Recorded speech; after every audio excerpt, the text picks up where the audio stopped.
Good morning, class. Today we'll take the another topic of the chapter precipitation. Precipitation we know that is rainfall.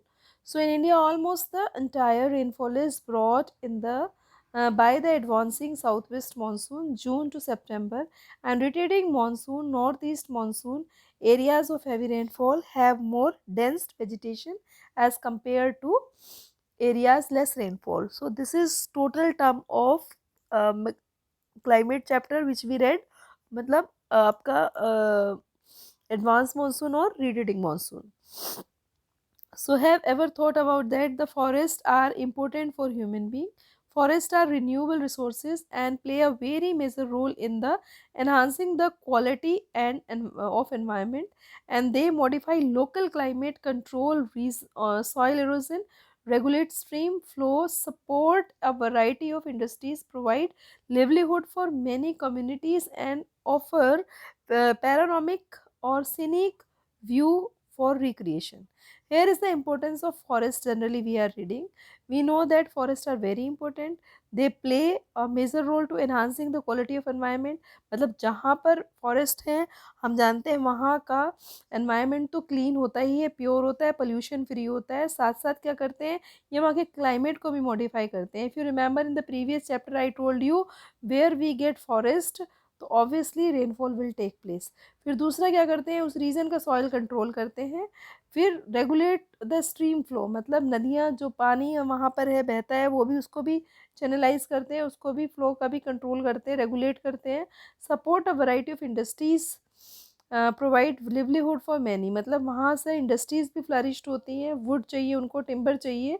Then livelihood of many communities जो है उसके अंदर रहने वाले जो tribals हैं forest region के वो भी ग्रो करते हैं, उनका भी एक source of livelihood they provide. Simultaneously they provide the scenic beauty to the region, and they control the white force and temperate and cause of rain मतलब बारिश का कारण तो होते ही हैं. So they provide humus to the soil and shelter to the wildlife. Obviously we cannot deny by this statement that the forests are the abode of wildlife, and India's natural vegetation has undergone many changes due to the several factors such as the growing demand for cultivated land and development of industries and mining, urbanization and overgrazing pasture. तो such as the growing demand of cultivation land जिसकी वजह से क्या हो रहा है कि हमारे फॉरेस्ट को हम काटा भी जा रहा है. ठीक है, तो ज़रूरी है कि फॉरेस्ट डिस्ट्रॉय ना हो और इंडस्ट्रियल डेवलपमेंट और माइनिंग डेवलपमेंट के लिए. अर्बनाइजेशन क्या हो रहा है, ग्रोइंग वेरी फास्टली, तो जिससे हमारे पास्चर क्या हो रहे हैं वो एबॉलिश हो रहे हैं. So, vegetation cover of India in large part is no more natural in real sense, and except in some inaccessible region like Himalayas, hilly region, central India and Marusthali, the vegetation is most of the Indian has been modified at some places or replaced or degraded by human occupancy.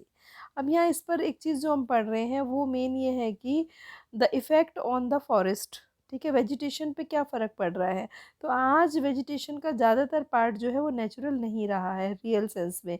क्यों नहीं रहा है, क्योंकि जितना industrialisation बढ़ रहा है, urbanisation बढ़ रहा है, पॉपुलेशन बढ़ रही है, तो क्या हो रहा है, मैन इज़ डिफॉरेस्टिंग, डूइंग डिफॉरेस्टेशन मतलब पेड़ कट रहे हैं. तो उनकी जगह पर क्या हो रहा है, नेचुरल तो कहीं ना कहीं एबॉलिश हो गया, आर्टिफिशियल काइंड ऑफ ट्रीज जो है वो प्लांट किए जा रहे हैं.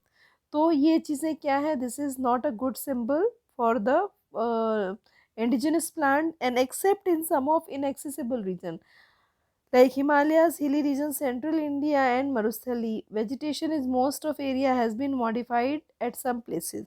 तो कितने भी आप पास पास के रीजन में या दूर तक भी जाएं वो मॉडिफाइड हो गई है, रिप्लेस कर दी गई है, डिग्रेड कर दी है by the human occupancy.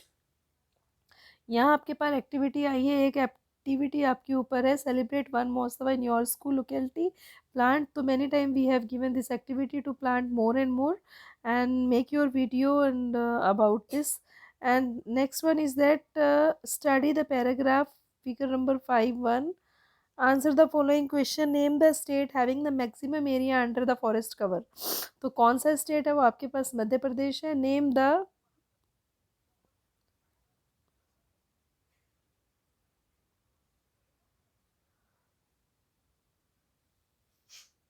Name the union territory having minimum and area under the forest cover and why. तो गोवा हो सकता है इसमें आपका।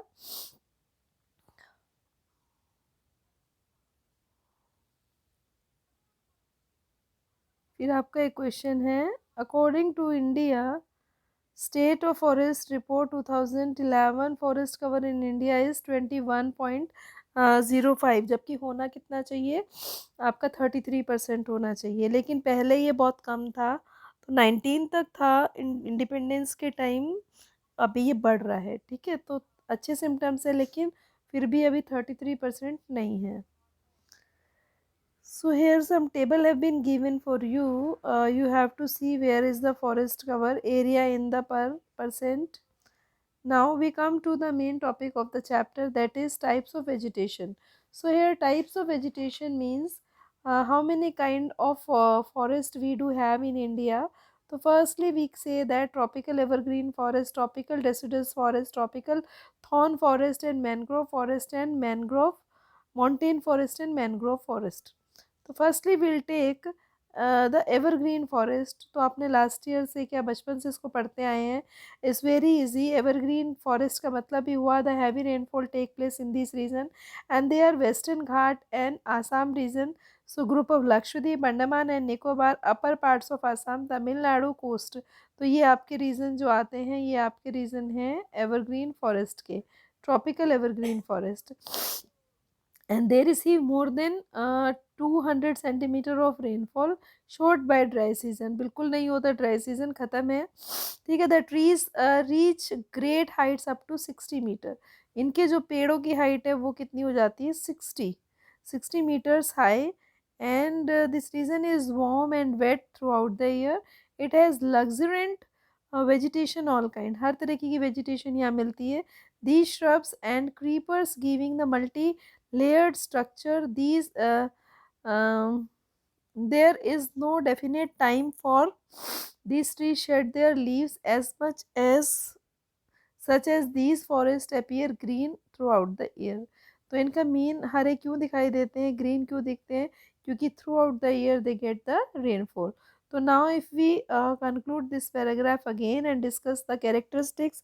तो फर्स्ट ऑफ ऑल एरिया हमको बताना है वेयर दे आर फाउंड, फिर रेनफॉल बताना है कितना है, फिर उसके बाद आपको बताना है काइंड ऑफ ट्रीज, ठीक है, वैरायटी स्पीशीज, और